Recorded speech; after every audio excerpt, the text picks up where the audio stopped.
അതിന്റെ ബാക്കിയുള്ള ഭാഗം കടപ്പാട്ടൂരിൽ നിന്ന് 12-ാം മൈലും ഇനി 12-ാം മൈലിൽ നിന്ന് കളരിയാമാറ്റ പാലത്തിലേക്കും അവിടെയൊക്കെ ഇവിടെയുണ്ട്.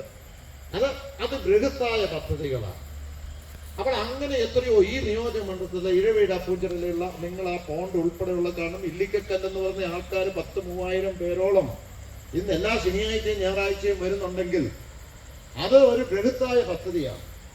ഇന്ന് നാലമ്പലം ഇന്ന് നമ്മൾ രാമൂരത്തുണ്ടെങ്കിൽ ആ നാലമ്പലത്തിന്റെ ആവശ്യത്തിന് വേണ്ടി അതിന്റെ അമ്യൂണിറ്റീസിന് വേണ്ടി ഓരോ ക്ഷേത്രത്തിനും 2 കോടി രൂപ വീതം കൊടുത്ത് 67 കോടി രൂപ രാമൂരം പഞ്ചായത്തിന് റോഡുകൾ മുഴുവൻ ശരിയാക്കി. അത് ബൃഹത്തായ വേണ്ട. പാല എത്രയോ മനോഹരമാണ്, അവിടെ എത്ര സമാധാനത്തോടു കൂടിയാണ്. പക്ഷെ അവിടെ കഴിഞ്ഞ ഏതാനും വർഷം കൊണ്ട് അതിലൊരു മാറ്റം വന്നിട്ടുണ്ടോ എന്ന് നിങ്ങളെടുത്ത് പരിശോധിക്കണം. ഓരോന്നെടുത്ത് പരിശോധിക്കണം. ഓരോ മേഖലയെടുത്ത് പാലാ മുനിസിപ്പാലിറ്റി